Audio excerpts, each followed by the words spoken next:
నమస్కారం. నాటివి న్యూస్ వార్తలకు స్వాగతం. ముందుగా వార్తలోని ముఖ్యాంశాలు. ట్యాంకు బండ్ వద్ద ఫూలే విగ్రహాల పనులను పరిశీలించిన మంత్రి పొన్నం ప్రభాకర్. ఏప్రిల్ 11న సీఎం చేతుల మీదుగా ఆవిష్కరణకు సిద్ధం. సామాజిక న్యాయం సందేశంతో విగ్రహాల నిర్మాణం. ప్రజలు భారీగా పాల్గొనాలని మంత్రి పిలుపు.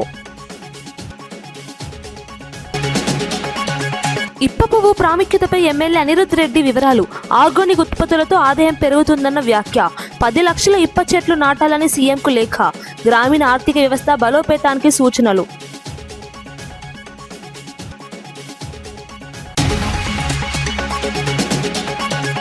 యుద్ధంపై సంచలన వ్యాఖ్యలు చేసిన కేఏ పాల్. 30 నిమిషాల్లో యుద్ధం ఆపగలనన్న వ్యాఖ్య. యుద్ధ ప్రభావంపై ప్రజల ఇబ్బందులపై ఆందోళన. ప్రపంచ శాంతికి పిలుపునిచ్చిన కేఏ పాల్.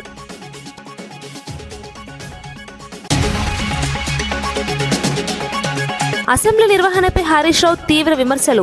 గంటల తరబడి సభ నిలిపివేతపై ఆగ్రహం. ప్రజా సమస్యలు చర్చకు రాకుండా ఆలస్యమన్న ఆరోపణ. ప్రభుత్వం బాధ్యతగా వ్యవహరించాలని సూచన.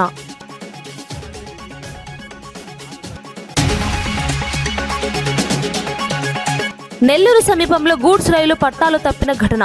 విజయవాడ గూడూరు మార్గంలో రైలు రాకపోకలకు అంతరాయం. పునరుద్ధరణ పనులు ప్రారంభించిన రైల్వే అధికారులు. ప్రమాదంపై విచారణ చేపట్టిన అధికారులు. శ్రీశైలం జలాశయంలో నిబంధనలకు విరుద్ధంగా ఆంధ్రప్రదేశ్ ప్రభుత్వం విద్యుత్ ఉత్పత్తి చేస్తుందని మంత్రి జూపల్లి కృష్ణారావు తీవ్ర ఆరోపణలు చేశారు. కనిష్ట నీటి మట్టం 834 అడుగులకు చేరుకున్న తర్వాత విద్యుత్ ఉత్పత్తి చేయకూడదనే నిబంధన ఉన్నప్పటికీ తెలంగాణ తాగునీటి అవసరాలను పట్టించుకోకుండా నీటిని వినియోగిస్తున్నారని విమర్శించారు. ఈ అంశంపై పలుమార్లు విన్నవించినా ఏపీ స్పందించలేదన్నారు. దీంతో మహబూబ్ నగర్ రైతుల ప్రయోజనాల కోసం శ్రీశైలం వద్ద వంటవార్పు కార్యక్రమానికి పిలుపునిచ్చినట్లు తెలిపారు. తమ హెచ్చరికలతో విద్యుత్ ఉత్పత్తి నిలిచిందన్నారు. తెలంగాణ నీటి హక్కుల విషయంలో రాజీ పడబోమని స్పష్టం చేశారు. భవిష్యత్తులో ఇలాంటి చర్యలు పునరావృతమైతే కఠిన చర్యలు తీసుకుంటామని హెచ్చరించారు. రైతుల ప్రయోజనాల కోసం ప్రభుత్వం పోరాటానికి సిద్ధంగా ఉందన్నారు.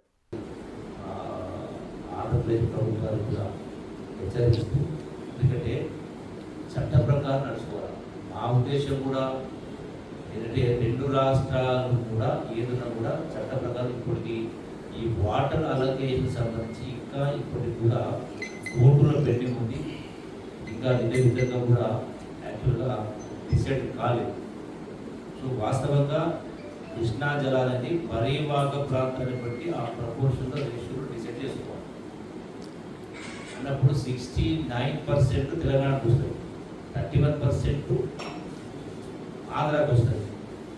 దానికి భిన్నంగా డిసైడ్ కానప్పుడు డెఫినెట్గా పాలమూరు జిల్లా అయినా, అట్లాగే ఖమ్మం జిల్లా అయినా, నల్గొండ జిల్లా అయినా ప్రధానంగా మా హక్కులు అంటే ఈ యొక్క ప్రభుత్వం ముఖ్యమంత్రి రేవంత్ రెడ్డి గారి ఆధ్వర్యంలో ఈ ప్రభుత్వం తెలంగాణ రైతాంగానికి కానీ తెలంగాణ ప్రజల తాగునీటి కోసం కానీ ఎక్కడ ఈ విధంగా అక్రమంగా తరలించే కార్యక్రమం చేస్తే ఇటు ప్రభుత్వం కానీ పార్టీ కానీ ప్రజలు కానీ ప్రజల పక్షం పోరాటం చేసే కార్యక్రమం మరోసారి హెచ్చరిస్తూ మరోసారి ఇటువంటి అక్రమాలకు పాల్పడదని హెచ్చరించే ఏర్పాటు చేస్తా ఉన్నాం. జిల్లా రైతాంగం యొక్క ఇంట్రెస్ట్, రైతుల యొక్క పంటలు కాపాడుకోవచ్చు, అట్లాగే తాగునీటి అవసరాలు మొదటి పాల్గొన్న రైతు మరోసారి ప్రభుత్వం హెచ్చరిస్తాం. అసెంబ్లీలో కేటీఆర్, హరీష్ రావు పచ్చి అబద్ధాలు మాట్లాడారని ప్రభుత్వ విప్ ఆది శ్రీనివాస్ మండిపడ్డారు. బీఆర్ఎస్ సభ్యులు 16 గంటలు మాట్లాడితే అధికార పక్షం 13 గంటలే మాట్లాడిందని వివరించారు. కేటీఆర్, హరీష్ రావు కూడా గంటల తరబడి మాట్లాడారని చెప్పారు. ఎవరి గొంతు నొక్కారో దీంతో స్పష్టమవుతుందని అన్నారు. సస్పెన్షన్ కోసం ఉద్దేశపూర్వకంగానే పొంగులేటి అంశాన్ని లేవనెత్తారని ఆరోపించారు. సభను సజావుగా నడిపేందుకు ప్రభుత్వం కృషి చేసిందని తెలిపారు. అందరి సహకారంతో సమావేశాలు విజయవంతంగా జరిగాయని పేర్కొన్నారు. అబద్ధాన్ని మాట్లాడి రాష్ట్ర శాసనసభ వేదికగా ప్రజలను డైవర్ట్ చేసే విధంగా మాట్లాడేటువంటి మాటలు. ఇక్కడ ఒక విషయాన్ని చెప్పడానికి కోసం ప్రయత్నం చేస్తూ ఉన్నా. ఎవరు అంటే ఇప్పుడు మా గొంతు నొక్కిండ్రు పదే హరీష్ రావు అడుగుతుండు, పదే కేటీఆర్ అడుగుతుంది. కానీ ఎవరి గొంతు నొక్కిండ్రో మీ ద్వారా సమాజానికి తెలియజెప్పడానికి 16 గంటలు పైచిలుకి ఈరోజు బీఆర్ఎస్ పార్టీకి అవకాశం ఇచ్చినప్పుడు ఇప్పుడు ఇంతకుముందు చెప్పిన విధంగా 16 గంటల 12 నిమిషాలు అవకాశం ఇస్తే అందులో ఎక్కువగా మాట్లాడింది హరీష్ రావు గారు, కేటీఆర్ గారు. హరీష్ రావు గారు మాట్లాడింది 4 గంటల 16 నిమిషాలు. 4 గంటల 16 నిమిషాలు హరీష్ రావు గారు మాట్లాడారు. మరి మీ గొంతు ఎక్కడ నొక్కినమంటున్నాం. కేటీఆర్ గారు 1 గంట 44 నిమిషాలు. వీళ్ళిద్దరిది కలిపితేనే 6 గంటలు. 16 గంటలలో 6 గంటలు ఇద్దరే మాట్లాడి వారి శాసనసభ్యుల గొంతు నొక్కింది మీరవుతారా? ఆఖరికి 2 రోజులు సభ ఉందంటే వారు ఇప్పటివరకు మా మిత్రులు చెప్పుంటారు, ఒక కంపెనీ పైన అక్కస్తో వారు మాట్లాడేటువంటి మాటలతోటి కావాలని వారు సస్పెండ్ కావాలని చెప్పిన ప్రయత్నం చేసినటువంటి సందర్భాన్ని మీకు చెప్పే ప్రయత్నం చేస్తూ నేను అనుకుంటాను, నా వ్యక్తిగతంగా నా ఆలోచన వచ్చింది. నిన్నటి రోజు ఈ రాష్ట్ర ప్రజలు సంపన్నులు తినేటువంటి సన్న బియ్యాన్ని గత సంవత్సరం ఉగాదిని ప్రారంభం చేసిన సంవత్సరమైన సందర్భంగా రాష్ట్ర శాసనసభలో సన్న బియ్యంతో భోజనం పెడతాం అందరి సభ్యులకు అనేటువంటి మాట ప్రెస్తో పాటు అధికారులకు చెప్పిన సందర్భంలో సభలో ఒకవేళ ఉంటే ఎక్కడ ఈ సన్న బియ్యం భోజనం వాళ్ళతో చేసి దీనికి మద్దతు తెలియజేసిన వాళ్ళం అవుతుందని చెప్పిన ఒక భయంతో వాళ్ళు ఒకరోజు ముందు కావాలనే గిచ్చి కయ్యం పెట్టుకొని వాళ్ళ శాసనసభ నుంచి ఈ సన్న భోజనానికి సంబంధించినటువంటి పేద ప్రజలకు అందినటువంటి ఈ అంశంలో వాళ్ళు చేరేటువంటి ప్రయత్నం చేయకుండా చేసడానికి కోసం వాళ్ళు ఒక ముందస్తు వ్యూహంతోనే కుట్ర కోణంలోని ఈ సన్న బియ్యం భోజనంలో మేము ఇన్వాల్వ్ కావద్దని చెప్పనే. ఎందుకంటే సభలో ఉండి సన్న బియ్యం తినపోతే మా పేదలు తినే భోజనం మీరు తినరని చెప్పని, ఎక్కడ తప్పుడు సంఖ్యన పోతుందని చెప్పని అదొక భయం. ప్రజలకు ఉపయోగపడే బిల్లులు ప్రవేశపెడుతుంటే బీఆర్ఎస్ పార్టీ వ్యవహారం సరికాదని ప్రభుత్వ విప్ ఎన్ఎం శ్రీనివాస్ రెడ్డి అన్నారు. అనేక వర్గాలకు మేలు చేసే బిల్లులు తీసుకువచ్చామని తెలిపారు. తల్లిదండ్రుల సంక్షేమాన్ని దృష్టిలో పెట్టుకుని ఉద్యోగుల జీతంలో కొంత కోత పెట్టే బిల్లు తీసుకువచ్చామని చెప్పారు. కానీ బీఆర్ఎస్ సభ్యులు సంకుచిత దృష్టితో వ్యవహరిస్తూ సభను అడ్డుకుంటున్నారని విమర్శించారు. ప్రజా ప్రయోజనాల కోసం ప్రభుత్వం కట్టుబడి ఉందని స్పష్టం చేశారు. ప్రతిపక్షం బాధ్యతగా వ్యవహరించాలని సూచించారు. తల్లిదండ్రులకు ఇవ్వాలి అని చెప్పి ఒక ఆలోచన చేసి ఎక్కడ కూడా చేపట్టని ఆ బిల్లును మనం శాసనసభలో ప్రవేశపెట్టుకున్నాం. విద్వేషపూరితమైన ప్రసంగం మరియు ద్వేషపూరితమైన నేరాల బిల్లును కూడా మనం పెట్టుకున్నాం. చాలా చర్చ జరపచ్చు దీని మీద. ప్రభుత్వం పక్షాన ప్రజల పక్షాన ప్రతిపక్షం వాళ్ళ వాయిస్ను వినిపించి ఒక అర్థవంతమైన చర్చకు శ్రీకారం చుట్టే ఈ బిల్లును దానికి కూడా వాళ్ళు సభలో లేకుండా పోవడం. కేటీఆర్ గారు ఏమంటారు, మూసీ రిజువనేషన్ ప్రాజెక్టు చేపట్టంగానే 1,15,000 కోట్ల రూపాయల అవినీతి జరుగుతుంది స్కామ్ అని చెప్పి మాట్లాడుతుంది. ఉన్న డిపిఆర్ఏ 6,500 నుంచి 7,000 కోట్లకు వస్తుంది ఫస్ట్ ఫేజ్ అని సాక్షాత్ ముఖ్యమంత్రి గారు కూడా చెప్పడం జరిగింది. మరి అటువంటప్పుడు సభలో ఆ పద్దుల మీద చర్చ జరుగుతున్నప్పుడు బడ్జెట్లో మూసీ రివర్ ఫ్రంట్ కోసం మనం బడ్జెట్ కేటాయిస్తున్నప్పుడు ఖచ్చితంగా వచ్చి మాట్లాడాల్సిన బాధ్యత కేటీఆర్ గారి మీద ఉంటుంది కదా. మరి మీరు చేసిన ఆరోపణ నిజమని మీ మనస్సాక్షికి అనిపించిన దాని మీద చర్చ జరగాలి. ఆ సభలోకి వచ్చి ఆ చర్చ జరగడానికి చర్చకు అవకాశమే మీరు లేకుండా చేసుకున్నారు. ఇది ప్రజల పట్ల కానీ శాసన వ్యవస్థ మీద కానీ మీకున్న చిన్న చూపు కానీ వివక్ష. వైసీపీ నిర్వహించిన మూలపేటకు పోదాం మీటింగ్ పై దువ్వాడ శ్రీనివాస్ తీవ్ర విమర్శలు చేశారు. జగన్ ఆశయాలను ధర్మాన ప్రసాదరావు తుంగలో తొక్కారని ఆరోపించారు. పోర్టుకు పోదామని పిలుపునిచ్చి లోపలికి ఎందుకు వెళ్లలేదని ప్రశ్నించారు. అనుమతి ఉన్నప్పటికీ లోపలికి వెళ్లకపోవడం వెనుక ఉద్దేశం ఏమిటని నిలదీశారు. కింజరాపు ధర్మాన కుటుంబాలు కలిసి నాటకం ఆడుతున్నాయని ఆరోపించారు. భూసేకరణ అంశాన్ని డైవర్ట్ చేయడానికి ఈ డ్రామా చేస్తున్నారని విమర్శించారు. ప్రజలను తప్పుదో పట్టించే ప్రయత్నాలు చేస్తున్నారని అన్నారు. నాకే భయాలు లేవు, అవినీతి నా చేతులకు ఇంతవరకు అంటలేదు కాబట్టే నన్ను ఎవరు తాకలేరు. అవినీతి లేని రాజకీయం చేశాను కాబట్టి ఈరోజు ధైర్యంగా చెప్తున్నాను. మళ్ళీ ప్రజల పక్షాన ప్రజలారా నేను చెప్పిన గ్రామాల ప్రజలందరికీ తెలియజేస్తున్నాను, ఒక్క సెంటు భూమి కూడా ఇవ్వకండి. సర్వే కానీ ఎవడైనా వస్తే తన్నంట పెట్టండి, నేను చూసుకుంటా. నేను వచ్చి అడ్డంగా కూర్చుంటాను. అన్ని గ్రామాలకి అండదండలుగా మరో ప్రజా ఉద్యమం ప్రారంభిస్తాం. ఈ స్థల సేకరణకి వ్యతిరేకంగా మన ఉద్యమం జరుగుతుంది. గ్రామాన వస్తాను, అన్ని గ్రామాల ప్రజలతో మాట్లాడతాను.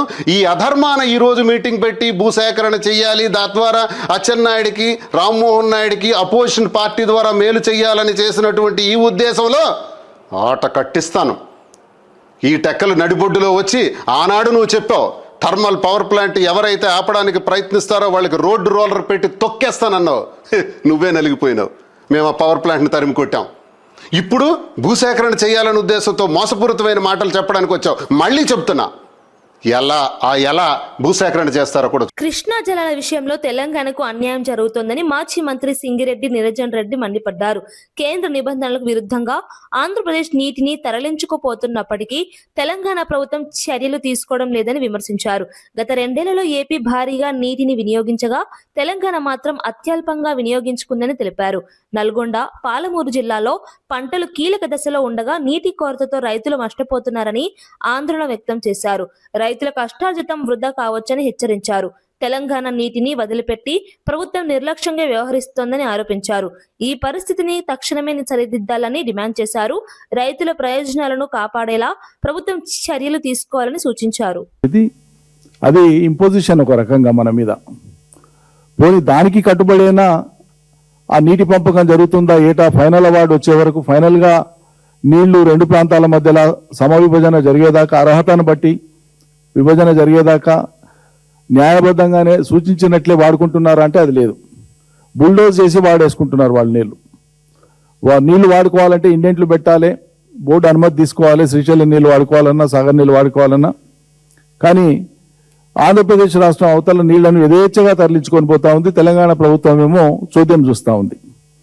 అడాక్ అరేంజ్మెంట్ కింద ఉండేటువంటి వాటర్ అరేంజ్మెంట్లో కూడా గత 2 సంవత్సరాలు, మొన్నటి వానాకాలం, అంతకుముందు వానాకాలం, 2 సంవత్సరాలలో కూడా ఎన్నడూ లేనంత అతి ఎక్కువగా ఆంధ్రప్రదేశ్ నీళ్లను తీసుకొని పోతే తెలంగాణ ప్రాంతం మాత్రం, తెలంగాణ రాష్ట్రం మాత్రం అతి తక్కువగా నీళ్లను వినియోగించుకున్నది. ఇది తెలంగాణ ప్రభుత్వం యొక్క చాతగాంతనానికి నిదర్శనం. ముఖ్యమంత్రి ప్రశ్నించాడు, అదేవిధంగా కేంద్రానికి రాయాల్సినటువంటి లేఖ రాయడు, అపెక్స్ కౌన్సిల్ పెట్టండి అని డిమాండ్ చేయడు. ఏం నడుపుతున్నారు వీళ్ళు అసలు? మరి నల్గొండ జిల్లాలో, మా పాలమూరు జిల్లాలో ఇలా వేసుకున్నటువంటి పంటలన్నీ కూడా నోటికాడికి వచ్చినాయి. వరి చేలు కానీ, మక్క చేలు కానీ, రకరకాల. హైదరాబాద్ ట్యాంక్ బండ్ వద్ద జ్యోతిబా ఫూలే, సావిత్రిబాయి ఫూలే విగ్రహాల నిర్మాణ పనులను మంత్రి పొన్నం ప్రభాకర్ పరిశీలించారు. సామాజిక న్యాయం, మహిళా విద్యకు ఫూలే దంపతుల చేసిన సేవలను ఆయన గుర్తు చేశారు. సుమారు 4 కోట్ల రూపాయల వ్యయంతో నిర్మిస్తున్న ఈ విగ్రహాలను ఏప్రిల్ 11న సీఎం రేవంత్ రెడ్డి ఆవిష్కరించనున్నట్లు తెలిపారు. ఫూలే జయంతి సందర్భంగా ఈ కార్యక్రమం నిర్వహించనున్నట్లు చెప్పారు. ప్రభుత్వం ఎస్సీ, ఎస్టీ, బీసీ వర్గాల అభివృద్ధికి కట్టుబడి ఉందని, వారి ఆశయాలను ప్రజల్లోకి తీసుకెళ్లేలా చర్యలు తీసుకుంటున్నామని అన్నారు. ఈ విగ్రహాలు సామాజిక చైతన్యానికి ప్రతీకలుగా నిలుస్తాయని పేర్కొన్నారు. ప్రజలు ఈ కార్యక్రమంలో పెద్ద ఎత్తున పాల్గొనాలని కోరారు. ఆలోచనతో కాదు, అందుకే ఈ రోజు ఇక్కడ ఉండే ఈ విగ్రహం ద్వారా మహిళల విద్య అభివృద్ధికి సంబంధించి ఈ ప్రభుత్వం కట్టుబడి ఉంది. ఆ ఆలోచన సరళిలో ఇక్కడ అందరూ కూడా ఒక స్ఫూర్తిదాయకంగా జ్యోతిబా పూలే గారి సతీమణి, మొదటి మహిళా ఉపాధ్యాయురాలు సావిత్రిబాయి పూలే గారు విగ్రహం పెట్టుకుంటా ఉన్నాం. అదేవిధంగా జ్యోతిబా పూలే గారు ఆనాడు అణచివేతకు వ్యతిరేకంగా స్వాతంత్రం కోసం ఏ విధంగానైతే పోరాడుతూ ఆనాడు ఉన్నటువంటి పరిస్థితుల్లో వెనుకబడ్డ వర్గాలకు, క్షుద్రులకు, వెనుకబడ్డటువంటి నిమ్న వర్గాలందరికీ ఏ విధంగానైతే మద్దతు ఇచ్చినాడో అది ఇలాంటి అందరికీ కూడా ఆదర్శం. కాబట్టి వారి ఆలోచన మేరకే ప్రభుత్వం అనేక. జడ్చర్ల ఎమ్మెల్యే అనిరుద్ రెడ్డి ఇప్ప పువ్వు విశిష్టతపై వివరించారు. ఇప్ప పువ్వు కేవలం మద్యం తయారీకే కాకుండా ఔషధ గుణాలు కలిగి ఉందని తెలిపారు. దీని ద్వారా లడ్డూలు, నూనె, సబ్బులు తయారు చేయవచ్చని చెప్పారు. తెలంగాణలో 10 లక్షల ఇప్ప చెట్లు నాటాలని సీఎంకు లేఖ రాసినట్లు వెల్లడించారు. ఈ చెట్ల ద్వారా ఆదివాసీలు, ఎస్టీ సోదరులు ఆర్థికంగా బలోపేతం అవుతారని పేర్కొన్నారు. ఆర్గానిక్ ఉత్పత్తులను ప్రోత్సహించాల్సిన అవసరం ఉందన్నారు. ప్రకృతి వనరులను సమర్థంగా వినియోగించుకోవాలని సూచించారు. రైతులకు అదనపు ఆదాయం వచ్చేలా ఈ కార్యక్రమాన్ని విస్తరించాలన్నారు. ప్రభుత్వం ఈ దిశగా చర్యలు తీసుకోవాలని కోరారు. ఆయనని అనిరుద్ రెడ్డి మా గురించి మాట్లాడిండు, నిజం మాట్లాడిండు. నిజంగా ఈ చెట్టు అంటే మాకు దేవునితో సమానం, మేము పూజిస్తాం.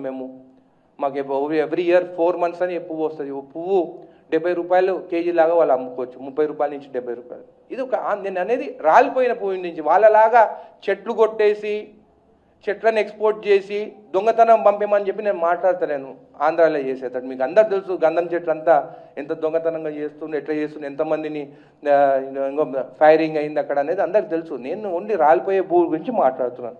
కాబట్టి ఈ 55 మంది ఎమ్మెల్యేలు సంతకం పెట్టిన దాంట్లో సిపిఐ ఎమ్మెల్యే గారు ఉన్నారు, 6 మంది బీజేపీ ఎమ్మెల్యేలు కూడా సంతకం పెట్టినారు. నార్త్ తెలంగాణలో ఎక్కువ ఇప్ప చెట్లు ఉంటాయి. మహేష్ రెడ్డి గారు పెట్టినారు, సంతకం పెట్టినారు. బలరాం నాయక్ ఎంపీ గారు పెట్టినారు, ఎమ్మెల్సీలు పెట్టినారు, శంకర్ నాయక్ పెట్టినారు.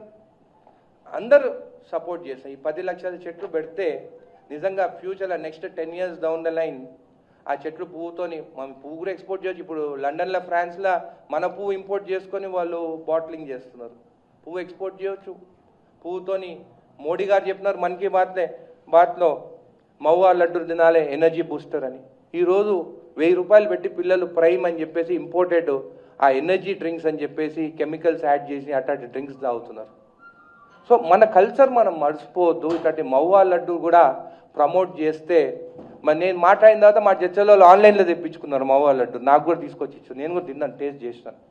బాగుంది. ఎనర్జీ బూస్టర్, ఎనర్జీ ఉంటుంది. అందరినీ బాదాము ఇవన్నీ తినేటట్టు ఈ లడ్డు కూడా తింటే మంచిది, అల్సర్స్ రావు అని చెప్పి దాన్ని ప్రమోట్ చేస్తే మన ఆదివాసులకు కానీ ఎస్టీలకి వాళ్ళకి ఎకనామికల్గా గ్రో అవుతారు. వాళ్ళ కోసం చెట్లు కూడా ఫారెస్ట్ ఏరియాలో కూడా ఈ చెట్లు పెట్టాలని చెప్పేసి సీఎం గారికి, అదేవిధంగా ఎన్వైరన్మెంటల్ మినిస్టర్ మన కొండా సురేఖ గారికి కూడా ఈ 2 లెటర్లు రాయడం జరిగింది. నేను బీఆర్ఎస్ వాళ్ళని కూడా అడుగుతున్నాను, రిక్వెస్ట్ చేస్తున్నాను, ఆదివాసులకు మీరు ఏమాత్రం సపోర్ట్ చేయాలనుకుంటే మీరు కూడా లెటర్ రాయండి చెట్లు పెట్టమని చెప్పేసి. నేను కల్తీరి సారా తాగమంటే నేను కల్తీరి కళ్ళు తాగమని చెప్తలేను. నేను ఏదున్నా కానీ ప్రకృతి నుంచి వచ్చేది న్యాచురల్ ఆర్గానిక్ అనేది మనకి మంచిదని చెప్పి కూడా తెలియజేస్తాను. ఒక రాజకీయ నాయకుడిగా నేను సారా అంటే మాత్రం అందరు ట్రోల్ చేస్తారు. మళ్ళీ సినిమా యాక్టర్లు వాళ్ళు గ్లాసులు పట్టుకుంటే హీరోలు, ఒక రాజకీయ నాయకుడిగా గ్లాసులు పట్టుకుంటే మేము జీరోనా? మేము తాగమని చెప్తున్నామా? మీరే కదా సినిమాలలో డ్రింక్స్ పట్టుకొని ఒకడేమో బాటిల్ ఇట్లా తిప్పుతారు, ఒకడేమో ఇట్లా తాగుతారు. మంత్రి పొంగులేటిపై బీఆర్ఎస్ చేసిన ఆరోపణలు అసత్యమని ఎమ్మెల్యే పాయం వెంకటేశ్వర్లు తెలిపారు. తమ అక్రమాలను కప్పిపుచ్చుకునేందుకు హరీష్ రావు పొంగులేటిని బ్లాక్మెయిల్ చేస్తున్నారని ఆరోపించారు. కేటీఆర్, హరీష్ రావు రాజకీయ స్వార్థంతో వ్యక్తిత్వ హరణానికి పాల్పడుతున్నారని విమర్శించారు. నిరాధార ఆరోపణలతో ప్రజలను తప్పుదోవ పట్టించొద్దని సూచించారు.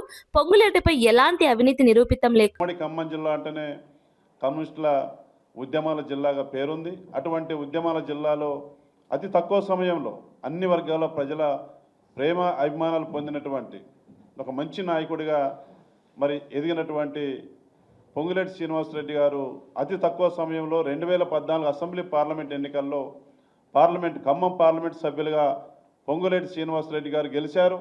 వారితో పాటు 4 ఎమ్మెల్యేలు కూడా గెలిపించడం జరిగింది.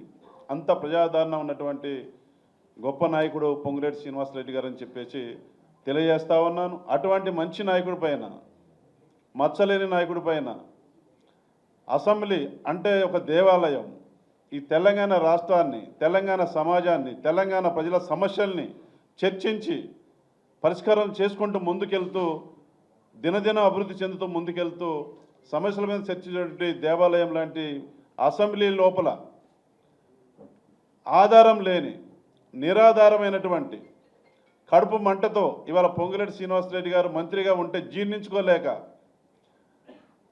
జీర్ణించుకోలేక మనసులో ఉన్నటువంటి ఆవేశం, బాధ ఎల్లగెక్కే పద్ధతుల్లో వారిని వ్యక్తిగతంగా బదనాం చేయాలని, మంత్రిగా బదనాం చేయాలని, తద్వారా ప్రభుత్వాన్ని బదనాం చేయాలని ఆధారం లేనటువంటి నిరాధారమైనటువంటి ఆరోపణలతోని అసెంబ్లీ లోపల ప్రజల ముందు పొంగులేటి శ్రీనివాసరెడ్డి గారు మైనింగ్ చేసినారని చెప్పేసి, అక్రమ మైనింగ్ చేసినారని చెప్పేసి మరి ఆరోపణ చేయడం, అది ఎంతవరకు సబబని చెప్పేసి నేను అసెంబ్లీని ఇష్టం వచ్చినట్లు నడుపుతున్నారని మాజీ మంత్రి హరీష్ రావు తీవ్ర విమర్శలు చేశారు. టీ బ్రేక్ పేరుతో ముఖ్యమంత్రి రాక కోసం గంటల తరబడి సభను నిలిపివేశారని ఆరోపించారు. ఒకరోజు ఢిల్లీ నుంచి వస్తున్నారని, మరో రోజు కేరళ నుంచి వస్తున్నారని చెప్పి 4 గంటల పాటు సమయం వృధా చేశారని అన్నారు. ఫైనాన్స్ మంత్రి సిద్ధం అవుతున్నాడని చెప్పి సభను ఆపడం సరైంది కాదని పేర్కొన్నారు. సభకు వచ్చిన తర్వాత ప్రిపరేషన్ చేయడం ఎలా సాధ్యమని ప్రశ్నించారు. ప్రజా సమస్యలు చర్చకు రాకుండా కావాలని ఆలస్యం చేస్తున్నారని విమర్శించారు. ప్రజాస్వామ్య వ్యవస్థలో సభ సమయాన్ని వృధా చేయడం అనైతికమని తెలిపారు. ప్రభుత్వం బాధ్యతగా వ్యవహరించాలని సూచించారు. ఓ రోజు ముఖ్యమంత్రి కేరళ పోతాడు, కేరళకి వెళ్ళి రావాలని ఆపుతారు. ఓ రోజు ఢిల్లీకి వెళ్ళి రావాలని ఆపుతారు. ఒక రోజు ఫైనాన్స్ మినిస్టర్ ప్రిపేర్ కాలేదని ఆపుతారు. ఓ రోజు పెండ్లుందని పోతారు. ఇదా పద్ధతి? అంటే అసలు కనీసము ఎక్కడ కూడా ఒక సమన్వయం లేదు. ప్రతిపక్షాన్ని సమన్వయం చేసుకొని ప్రతిపక్ష సభ్యులకు ఇన్ఫర్మేషన్ కూడా లేదు. ఒకరోజు నేను బడ్జెట్ మీద మాట్లాడాలి, టీ బ్రేక్ ఇచ్చారు. 12 o'clock టీ బ్రేక్ అన్నారు. ఇంకా 12:15కో 12:30కి స్టార్ట్ అయిద్దని అసెంబ్లీలో కూర్చుంటే 3:30కి బెల్లు కొట్టిండ్రు. అంటే 3:30 గంటలు ఎప్పుడు బెల్లు కొడతారని అన్నం తినకుండా కూర్చోవాలి. అంటే ఎంత సభ మర్యాదలను పూర్తిగా కాలరాసిండ్రు. There is no coordination at all. అంటే కావాలని లేట్ నైట్లు సభ నడిపితే సభ్యులు వెళ్ళిపోతారు, అటెన్షన్ డైవర్షన్ అవుతుంది, ఫోకస్ షిఫ్ట్ అవుతుంది అనేటువంటి ధోరణి. జనరల్గా శాసనసభ జరిగేటప్పుడు ప్రభుత్వ కార్యకలాపాలు పెట్టుకోరు. వీళ్ళు హౌస్ అడ్జెంట్ చేసి ఒక చెక్ ఇచ్చేది ఉందని చెక్ ఇవ్వడానికి 3:30 గంటలు అసెంబ్లీ వాయిదా వేసారు ఒకరోజు, ఎలక్ట్రిసిటీ చెక్ ఇవ్వాలని. Is it the way? అసలు సభ జరిగేటప్పుడే పెట్టుకోవద్దు. అత్యవసరమైతే పెట్టుకుంటే కూడా 5 నిమిషాలు 10 నిమిషాలు టీ బ్రేక్లో 10 నిమిషాలు పూర్తి చేసుకొని రావాలి. 3-3:30 గంటలు చెక్ ఇచ్చే పేరిట సభను వాయిదా వేసి విలువైనటువంటి సమయాన్ని వృధా చేసినారు. ప్రజా సమస్యలు చర్చకు రాకుండా సభను వాయిదా వేసుకొని గంటల తరబడి ఇవాళ సభా సమయాన్ని ఈ ప్రభుత్వం వృధా చేసింది. ప్రపంచవ్యాప్తంగా నెలకొన్న యుద్ధ వాతావరణంపై డాక్టర్ కేఏ పాల్ సంచలన వ్యాఖ్యలు చేశారు. తాను శాంతి దూతనని, యుద్ధం వల్ల సామాన్య ప్రజలు తీవ్ర ఇబ్బందులు ఎదుర్కొంటున్నారని ఆవేదన వ్యక్తం చేశారు. తాను అనుకుంటే కేవలం 30 నిమిషాలను యుద్ధాన్ని ఆపగలనని వ్యాఖ్యానించారు. యుద్ధాల ప్రభావం ప్రపంచ దేశాలపై తీవ్రంగా పడుతోందని, ముఖ్యంగా భారత్ వంటి దేశాల్లో గ్యాస్ కొరత వంటి సమస్యలు మొదలయ్యాయని తెలిపారు. ప్రపంచ దేశాలన్నీ శాంతి కోసం కలిసి పనిచేయాలని పిలుపునిచ్చారు. Prime Minister Netanyahu and the teams and my friends and partners who are working with me closely. మీరందరూ షాక్ అవుతున్నారు కదా నేను ఎందుకు మాట్లాడలేదని. ఒకసారి మౌనంగా ఉండాలా, పనులే చేయాలా, ప్రార్థించాలా. అన్ని టైం వచ్చినప్పుడు మీకు సత్యం అంతా తెలుస్తుంది. దేవుడు గొప్పవాడు. ఈ ఇరాన్ యుద్ధం 3వ ప్రపంచ యుద్ధం కాకూడదనే నా ప్రయత్నాలన్నీ ఫలిస్తున్నాయి మీ ప్రార్థనల ద్వారా. ఎందుకంటే నేను ఎక్కువ చెప్పలేను. ఈ వీడియో అందరికీ షేర్ చేసి, ముఖ్యంగా ఈస్టర్ వస్తుంది కదా, ప్రార్థించండి. హిందూ, ముస్లిం, క్రిస్టియన్స్ అందరూ ప్రార్థించండి. యుద్ధం ఆపడమే మన లక్ష్యం. ఈరోజు చూశారు కదా 20 కంటైనర్స్. అలాగే శాంతి కొరకు ప్రార్థించండి. నెల్లూరు జిల్లా మనుబోలు రైల్వే స్టేషన్ సమీపంలో గూడ్స్ రైలు పట్టాలు తప్పిన ఘటన కలకలం రేపింది. తిరుపతి వైపు వెళ్తున్న రైలులోని 2 వ్యాగన్లు ఒక్కసారిగా పట్టాలు తప్పి బోల్తా పడటంతో రైల్వే ట్రాక్ స్వల్పంగా దెబ్బతింది. ఈ ప్రమాదం కారణంగా విజయవాడ గూడూరు మార్గంలో రైలు రాకపోకలకు అంతరాయం ఏర్పడింది. సమాచారం అందుకున్న రైల్వే అధికారులు వెంటనే సంఘటనా స్థలానికి చేరుకుని పరిస్థితిని సమీక్షించారు. పునరుద్ధరణ పనులను వేగవంతం చేస్తూ ట్రాక్ ను తిరిగి సవరించే పనులు ప్రారంభించారు. ప్రయాణికులకు అసౌకర్యం కలగకుండా ప్రత్యామ్నాయ ఏర్పాట్లు చేపట్టారు. ప్రమాదానికి గల కారణాలపై అధికారులు విచారణ ప్రారంభించారు. ఈ ఘటనతో రైల్వే భద్రతపై మరోసారి చర్చ మొదలైంది.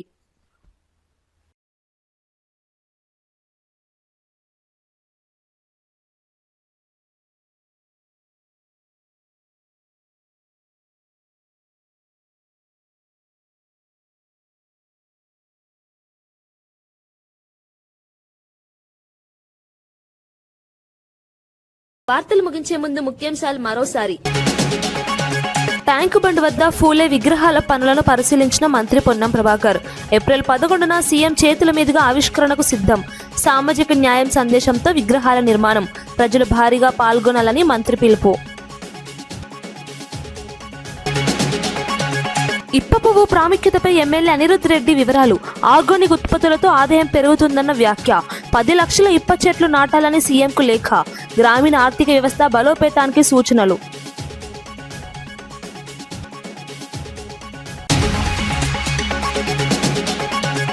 యుద్ధంపై సంచలన వ్యాఖ్యలు చేసిన కేఏ పాల్. 30 నిమిషాల్లో యుద్ధం ఆపగలనన్న వ్యాఖ్య. యుద్ధ ప్రభావంపై ప్రజల ఇబ్బందులపై ఆందోళన. ప్రపంచ శాంతికి పిలుపునిచ్చిన కేఏ పాల్.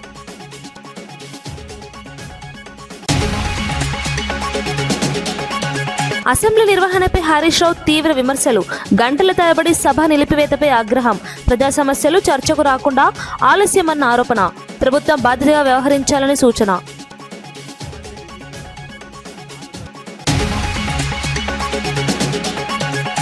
నెల్లూరు సమీపంలో గూడ్స్ రైలు పట్టాలు తప్పిన ఘటన. విజయవాడ గూడూరు మార్గంలో రైలు రాకపోకలకు అంతరాయం. పునరుద్ధరణ పనులు ప్రారంభించిన రైల్వే అధికారులు. ప్రమాదంపై విచారణ చేపట్టిన అధికారులు.